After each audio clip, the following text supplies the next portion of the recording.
Responsibility తీసుకోండి అని ధర్మేంద్ర ప్రధాన్ని అడగటంలో తప్పేంటి? మీరేమైనా దేవుళ్ళ 89 వదిలేసి నాకు కూడా ప్రధానమంత్రి కావాలని ఉంది అంటే నా మీద రాయేస్తారా? నన్ను తీసుకుపోయి లోపలేస్తారా? ప్రజాస్వామ్యం అంటూ గళవెత్తినటువంటి వాళ్ళందరినీ కూడా దేశద్రోహులను ముద్రేస్తాయి. హాయ్ అండి, అందరికీ నమస్కారం. నేను మీ వేణుగోపాల్ రెడ్డి ఫ్రమ్ జోష్ ఇన్నోవేషన్స్ ప్రైవేట్ లిమిటెడ్, జోష్ institute of foreign languages, 89 career guidance సంయుక్తంగా విద్యార్థుల కోసం ఉన్నటువంటి అనేక వీడియోస్ రూపొందిస్తున్నాం. చాలా బిజీగా ఉన్నాం. Admission season, second phase results వచ్చింది, చాలా ఉన్నాం. కానీ పాత మూలాలు, నేను ఒకప్పుడు విద్యార్థి నాయకుడిని. ఢిల్లీలో జరుగుతున్నటువంటి పరిణామాలు ఇంత బిజీలో కూడా వాటిని విద్యార్థులను పక్కన పెట్టి ఈ దేశాన్ని చూడలేం. అలాంటి దేశ యువత విద్యార్థులు ఒక కాజ్ కోసము ఢిల్లీ జంతర్ మంతర్లో ఒక పెద్ద యుద్ధాన్ని చేస్తున్నారు. ఈ యుద్ధానికి సంబంధించి కొన్ని వార్తలను చూసినప్పుడు చాలా బాధేస్తుంది. కొన్ని విషయాలు నేను చెప్పాలి అనుకుంటున్నాను అన్నమాట. ఇక్కడ ఏదైనా ఒక విద్యార్థి ఉద్యమం జరిగినప్పుడు, అంటే ఈరోజు అభిజిత్ దీప్కే కానీ లేకపోతే సిజేపీ కాక్రోచ్ జనతా పార్టీలో ఉన్నటువంటి అనేక మంది వ్యక్తులు కానీ చేసేటప్పుడు, నిన్న మనం మాట్లాడుకున్నాం, రాహుల్ గాంధీ సఫ్దర్గంజ్ హాస్పిటల్లో ఉన్నటువంటి సిజేపీ కార్యకర్తలను ప్రొటెస్ట్ చేస్తూ వాళ్ళ హాస్పిటల్లో ఉన్న వాళ్ళని పరామర్శిస్తూ తర్వాత పోయేసి ఆయన మెరుపు ధర్నాకు దిగాడు. దాని తర్వాత జితేంద్ర సింగ్ వచ్చి ఆయనతో మాట్లాడటం, తర్వాత ఆయన అరెస్ట్ చేయటం. ఈ రోజు కూడా రాహుల్ గాంధీ ఒక ప్రజెంటేషన్ ఇస్తూ ఖచ్చితంగా ధర్మేంద్ర ప్రధాన్ రాజీనామా చేయాలి, అదేవిధంగా బాధితులైనటువంటి విద్యార్థులకు పరిహారం చెల్లించాలి, బేషరతుగా దేశ ప్రధానమంత్రి వాళ్ళకి అపాలజీస్ చెప్పాలి. ఈ డిమాండ్ని కాంగ్రెస్ పార్టీ తీసుకుంది. నేను ఈ వీడియో చేసే సమయానికి రాత్రి 11:30 టైం అవుతుందన్నమాట. లాస్ట్ 1-2 అవర్స్లో కూడా జంతర్ మంతర్లో మొత్తం సరౌండింగ్స్లో ఇంటర్నెట్ ఆపేశారు. అనేక మంది ఈ యొక్క ఉద్యమంలోకి చొరబడ్డారు. ఏ ఉద్యమం జరిగినా ఎక్కడైతే 1,00,000 మందో లేకపోతే 2 లక్షల మందో 3 లక్షల మందో గుమ్మగొడతారు, రాజకీయ నాయకులు అక్కడ జమ అవుతారు, ప్రతిపక్ష నాయకులు వస్తారు. ఇదేమి తప్పు కాదు. చాలా మంది విచిత్రమైనటువంటి కొన్ని క్వశ్చన్లు అడుగుతూ ఉన్నారనమాట కొన్ని మీడియా ఛానల్స్ వాళ్ళు. వీళ్ళకి ఇంతమందికి భోజనం చెప్పేదానికి డబ్బులు ఎక్కడి నుంచి వచ్చినాయి? చైనా వాళ్ళు సపోర్ట్ చేస్తున్నారు, అమెరికా వాళ్ళు సపోర్ట్ చేస్తున్నారు, ప్రతిపక్షం సపోర్ట్ చేస్తుంది, వీళ్ళందరూ కూడా వీడియోలు ప్రమోట్ చేయడానికి డబ్బులు ఎక్కడి నుంచి వచ్చినాయి? సిజేపీ ఏమన్నా ఒక వ్యవస్థీకృతమైనటువంటి ఒక పార్టీయా? ఇట్లా రకరకాల క్వశ్చన్లు వేస్తున్నారు. ఒక ప్రజాస్వామ్యవాదిగా, డెమోక్రసీని నమ్మే వ్యక్తిగా నాకున్నటువంటి అభిప్రాయాలను నేను ఈరోజు మీతో షేర్ చేసుకోవాలనుకుంటున్నాను. అనేక ఉద్యమాలను నేను కూడా చూశాను. అన్నా హజారేకి సంబంధించినటువంటి యాంటీ కరప్షన్, భారతదేశంలో జనలోక్పాల్ బిల్లు కోసం అన్నా హజారే గారు, ఆ టైంలో ఆమ్ ఆద్మీ పార్టీకి సంబంధించినటువంటి అనేక మంది నేతలు ఆ ఉద్యమంలో పాల్గొన్నారు. దాని తర్వాత నిర్భయ ఉద్యమం జరిగింది. ఆ ఉద్యమం జరిగినప్పుడు, నిర్భయాన్ని రేప్ చేసి చంపేసినప్పుడు ఢిల్లీలో ఉన్నటువంటి యువత, దేశంలో ఉన్నటువంటి యువత పెద్ద ఎత్తున ఉద్యమం చేశారు. ఆ రోజు భారతీయ జనతా పార్టీ అపోజిషన్లో ఉంది. ఖచ్చితంగా ఏదైనా ఒక ప్రజా ఉద్యమం జరుగుతున్నప్పుడు ప్రతిపక్షంలో ఉన్నటువంటి వాళ్ళకి మద్దతు ఇవ్వడం అనేది ఒక న్యాచురల్గా జరిగేటువంటి ప్రక్రియ. ఒక గ్రామ సర్పంచ్ ఎలక్షన్ తీసుకోండి. ఇప్పుడు ఒక చిన్న గ్రామం తీసుకోండి. మన దేశం, రాష్ట్రం అనేదాన్ని పక్కన పెడితే ఒక సర్పంచ్ ఎలక్షన్స్కి ఎన్నుకున్నాడు, లేకపోతే ఆ సర్పంచ్ ఎలక్షన్ ఎన్నుకున్న తర్వాత ఆ వీధిలో ఏదో చెత్తబడింది, ఎవరో ఒక వ్యక్తి సర్పంచ్ని ప్రశ్నించాడు అనుకుంటే ఆటోమేటిక్గా ఆ సర్పంచ్ మీద పోటీ చేసినటువంటి వ్యక్తి ఈ వ్యక్తికి సపోర్ట్ ఇస్తాడు. ఇది చాలా న్యాచురల్ విషయం కదా. దీని ఏదో ఒక తప్పు అన్నట్టు. ఎస్, ఇంకా కొంతమంది ఏమంటున్నారు, అనేక మంది గూండాలు వచ్చి ఇందులో చొరబడ్డారు. గూండాలు వచ్చి చొరబడితే ఇంటెలిజెన్స్ ఏం చేస్తుంది? భారతదేశంలో ఉన్నటువంటి ఇంత పెద్ద ఇంటెలిజెన్స్ వ్యక్తి, ఎవడు స్టూడెంట్, ఎవడు అరాచక శక్తులు చొరబడుతున్నాయో చూసుకోవాల్సింది మీరు. కానీ వాళ్ళ ఒక కాన్సెప్ట్తో వచ్చేటువంటి యువకులు ఇప్పుడు అభిజిత్ దీప్కే పోయేసి ఇక్కడ ఎవడు గోండానో, ఎవడు అరాచక శక్తులు వస్తున్నాయని అభిజిత్ దీప్గా చూసుకోగలరా? అనేక రకాలైనటువంటి వివాదాలు కేంద్ర ప్రభుత్వం ఎందుకు సృష్టిస్తుందో. ఆల్రెడీ ఈరోజు నేపాల్లో అక్కడ ఇక్కడ అనేక జెన్జీ ఉద్యమాలు జరిగి పిల్లల్లో ఈరోజు భయంకరమైనటువంటి ఆవేశం ఉంది. రాహుల్ గాంధీ గారు ఒక విషయాన్ని మాట్లాడుతూ తుఫాను రాబోతుంది, లాస్ట్ టైం కూడా ఆయన చెప్పాడు, మళ్ళీ ఈరోజు కూడా ఆయన స్టేట్మెంట్ రిపీట్ చేశాడు. ప్రెస్ కాన్ఫరెన్స్ పెట్టి మాట్లాడుతూ తుఫాను రాబోతుంది, ఇరాన్ యుద్ధం జరిగినటువంటి మిగిల్చినటువంటి విషాదమైనటువంటి ఇండియన్ ఎకనామిక్ సిచ్యువేషన్ ద్వారా ఒక పెద్ద తుఫాన్ రాబోతుంది, ఇప్పుడు ట్రైలర్ మాత్రమే ఉంది. సో ఈ ట్రైలర్లోనే విద్యార్థులు ఫ్రస్ట్రేషన్కి గురైపోయినటువంటి విద్యార్థులు. ఒక పక్క అనేక నెంబర్ ఆఫ్ టైమ్స్ పేపర్ లీకేజ్లు అవ్వటం ఒక వంత అయితే, ఇంతకుముందు కూడా పేపర్ లీకేజ్లు అయ్యాయి. కానీ ప్రజలకి ఉద్యోగ అవకాశాలు ఉన్నప్పుడు, వాళ్ళు ఫైనాన్షియల్గా పెద్ద ఇబ్బందులు లేనప్పుడు సహజంగా ఇటువంటి ఇంత పెద్ద ఉద్యమాలు ఫ్రేమ్ అవ్వవు. ఎందుకంటే ప్రజల్లో ఆగ్రహం ఉన్నప్పుడే రాజకీయ భావజాలం కలిగినటువంటి వాళ్ళు లేదా ఒక ప్రజా చైతన్యం కలిగినటువంటి వాళ్ళు మాట్లాడుతూ ఉంటారు. ఎవరు మాట్లాడితే వాళ్ళు గోండాలు కాదు. నేను ఒకప్పుడు కాంగ్రెస్ వాదిని, కానీ ఇప్పుడైతే నేను న్యూట్రల్ పర్సన్. నాకేమనిపిస్తుంది అంటే, కాక్రోచ్ జనతా పార్టీకి వచ్చి అక్కడ ప్రదర్శన చేసిన వాళ్ళలో 50% మందో 70% మందో నిజమైన విద్యార్థులు అయితే ఉంటారు కదా. మరి వాళ్ళ యొక్క రెస్పాన్సిబిలిటీ తీసుకోండి అని ధర్మేంద్ర ప్రధాన్ని అడగటంలో తప్పేంటి? మీరేమైనా దేవుళ్ళ? రాజకీయ నాయకులు కూడా మాలాంటి మనుషులే కదా. మీరు పదవిలోకి ఎక్కగానే దేవుళ్ళ వాళ్ళు అనుకుంటున్నారు. అది ఏ రాజకీయ పార్టీ అయినా అవ్వచ్చు, కాంగ్రెస్ కావచ్చు, బీజేపీ కావచ్చు. I'm not denying any, I'm not supporting any పడి. అట్లా ఇక్కడ ప్రకాష్ రాజ్ గారు వచ్చి నిన్న ప్రొఫెసర్ నాగేశ్వర్ గారితో ఇంటర్వ్యూ ఇస్తూ నేను అనేక అంశాలు ఆయన మాట్లాడటం విన్నాను అనమాట. ఈరోజు పిల్లలకు కూడా దేశ యువత దగ్గర చాలా ఇన్ఫర్మేషన్ యూట్యూబ్ ద్వారా కానీ, గూగుల్ ద్వారా కానీ, సోషల్ మీడియా ద్వారా కానీ అవేర్నెస్ ఎక్కువైంది. అవేర్నెస్ ఎక్కువైనప్పుడు ప్రశ్నించే తత్వం కూడా పెరుగుతుంది. ప్రశ్నించకూడదు అంటే ఎవరైనా ఒక ప్రభుత్వానికి అనుకూలంగా మాట్లాడితే ఒక రకమైనటువంటి ఇది, ఎవరైనా కొంచెం వ్యతిరేకిస్తే దేశద్రోహులు అంటాము, లేకపోతే తుకడా గ్యాంగ్ అంటాము. ఇవన్నీ కరెక్ట్ కాదు. ఇప్పుడు వాళ్ళు కూడా మన ప్రజలే. ఏమన్నా విదేశాల నుంచి చొరబడ్డారా? మీరు అనుకున్నట్టు ఒక చిన్న గొడవ అయినప్పుడు కూడా అడ్వాంటేజ్ తీసుకునే వాళ్ళు ఎప్పటికీ ఉంటారు. వాళ్ళని బూచిగా చూపించి విద్యార్థులు చేసే తప్పు, విద్యార్థులు ఇలాంటి కోరికలు కోరకూడదు, ఇంతకుముందు ఎన్ని పేపర్ లీకేజ్ కాలేదు, ఎందుకు నీటి గురించి తప్పు పడుతున్నారంటే ప్రభుత్వంలో ఉన్నటువంటి వ్యక్తుల్ని ప్రశ్నిస్తారు. పండ్లు ఉన్నటువంటి చెట్టు మీదే రాయి అనేది ఇస్తారు. ఎందుకంటే మీరు పరిపాలనించేటువంటి శక్తి, లేకపోతే పరిపాలనిస్తున్నారు భారతదేశాన్ని. భారతీయ జనతా పార్టీ కాదు ఇప్పుడు మీరు, మా అందరికి కూడా మీరే ప్రైమ్ మినిస్టరు, అదేవిధంగా మీరే మా యొక్క మంత్రులు, మా యొక్క దేశాన్ని పరిపాలించేటువంటి వ్యక్తులు. సో స్టేక్ హోల్డర్స్ అయినటువంటి మేము ఓటు హక్కు ఉపయోగించుకున్నటువంటి ప్రతి భారతీయుడికి ప్రశ్నించే హక్కు ఉంటుంది.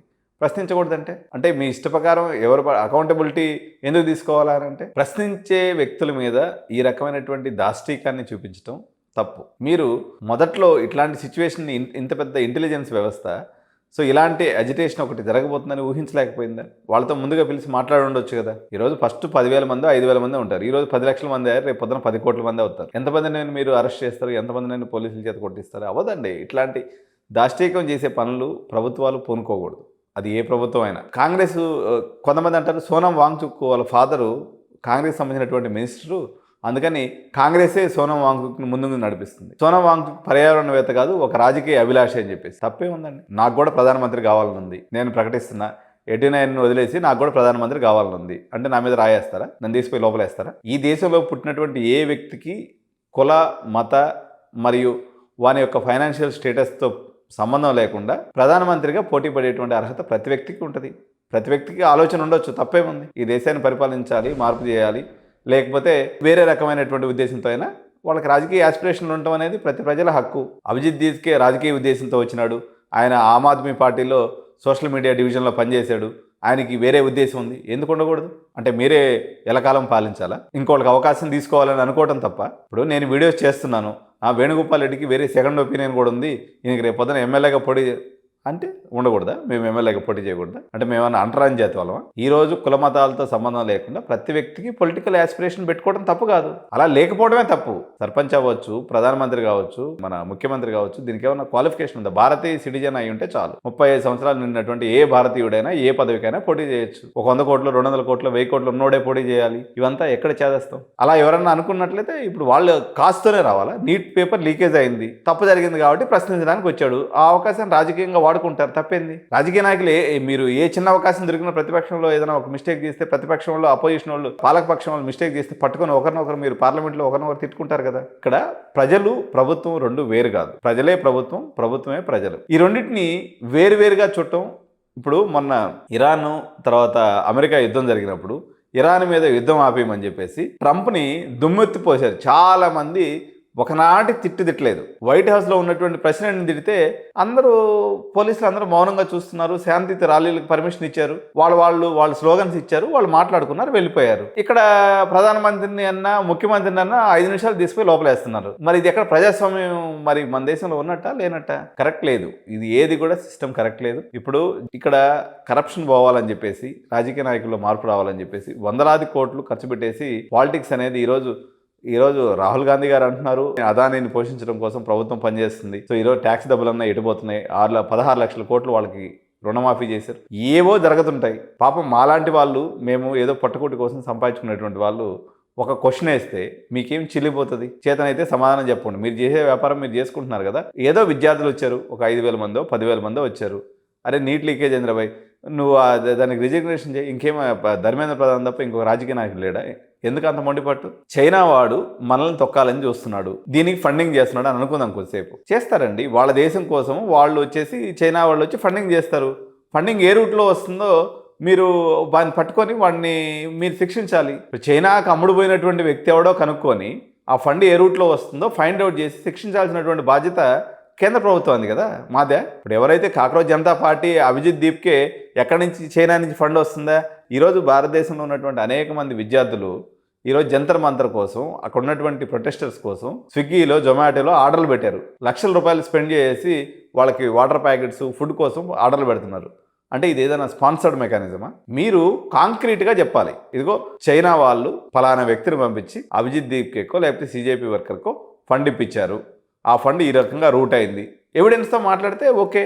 మీరు వేసినట్టు అభిజిత్ దేకమని పోయేసి, లేకపోతే సిజేపీ పలానా వ్యక్తి పోయేసి చైనా వాడి దగ్గర పోయేసాయా, మేము మోడీ గవర్నమెంట్ని పడగొట్టాలనుకుంటున్నాము, మాకు మీరు ఫండ్ ఇవ్వనని అడిగాడా? వాడు ఏదో ఒక రూపంలో హెల్ప్ చేస్తే చేసి ఉండొచ్చు. మీరు దాన్ని రూట్ చేసిన వాడిని కనుక్కొని వాడిని శిక్షించాల్సింది పోయి మన విద్యార్థుల మీదకి వచ్చి పడితే మన వాళ్ళని శిక్షిస్తానంటే మరొక వర్గం అంటారు. అమెరికాలో ఒక సిస్టమ్ ఏంటంటే ప్రపంచంలో ఉన్నటువంటి అన్ని దేశాల వాళ్ళు కూడా వాళ్ళ కంట్రోల్లో ఉండాలనుకుంటారు. అందువల్ల వేణుగోపాల్ రెడ్డి బాగా మాట్లాడగలను అనుకోండి, నాకు డబ్బులు ఇస్తారు, డబ్బులు ఇచ్చి ఇంకా గట్టిగా మాట్లాడు, ఇంకా పోరాడమని చెప్తారు. అమ్ముడు పోయేవాడు అమ్ముడు పోతాడు. దాన్ని ఎట్లా మీరు ఫౌండ్ అవుట్ చేసుకోవాల్సినటువంటి బాధ్యత ఇంటెలిజెన్స్కి. వేణుగోపాల్ రెడ్డికి ఎవరైనా ఫండ్ ఇచ్చి మాట్లాడిస్తున్నారా, లేకపోతే వేణుగోపాల్ రెడ్డి వెనక ఏదైనా విదేశీ శక్తులు ఉన్నాయా, నా అకౌంట్స్ని వెరిఫై చేయాలా, నాకు అకౌంట్స్ నుంచి విదేశీ శక్తులు కానీ ఎవరైనా డబ్బులు పంపిస్తుంటే నన్ను తీసుకొని లోపల వేయాలా? ఆధారాలు లేకుండా ఏది పడితే అది మాట్లాడేస్తే ఎట్లా? అయినా అది మాట్లాడాల్సిన అవసరం కాదు. అది ఫెమా చట్టమో లేకపోతే ఇంకేదో చట్టం ఉంటుంది, ఆ చట్టం ప్రకారం వాళ్ళని పట్టుకుపోయి శిక్షించాలి.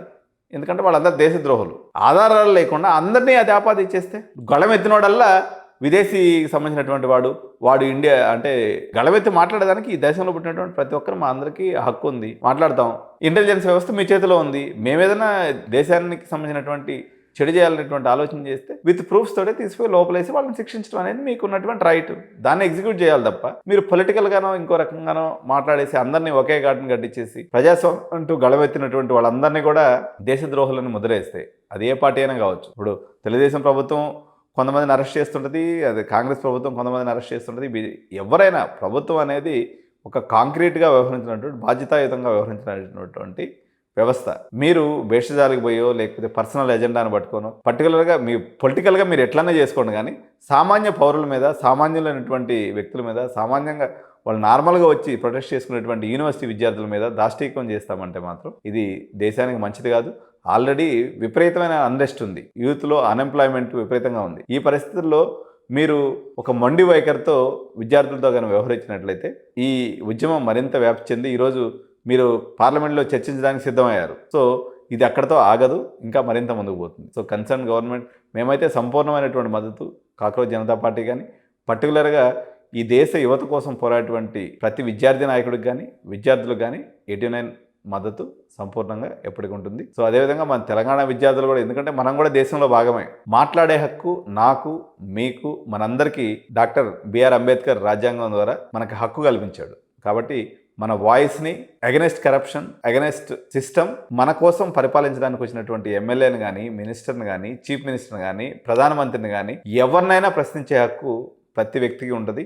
ప్రశ్నించడం మన జన్మ హక్కు. సో దీని ప్రకారంగా మీరు సోషల్ మీడియాలో కానీ మీరు గళమెత్తి చేయాలండి. ఎందుకంటే మనం మాట్లాడితేనే ఈ సమాజంలో మార్పు వస్తుంది. మనం క్వశ్చన్ చేయకుండా ఉండిపోతే సమాజం నిర్వీర్యం అయిపోతుంది. సమాజ శ్రేయసే వ్యక్తి శ్రేయస్ అనేటువంటి నినాదం 89 ఎప్పుడు తీసుకుంటుంటుంది. ఆ రకంగా మా మద్దతు కాక్రోచ్ జనతా పార్టీకి, పర్టికులర్గా విద్యార్థుల కోసం పోరాటటువంటి ఏ ఉద్యమానికైనా మా యొక్క మద్దతు ఎప్పటికీ ఉంటుంది. Thank you so much. జై హింద్, జై భారత్.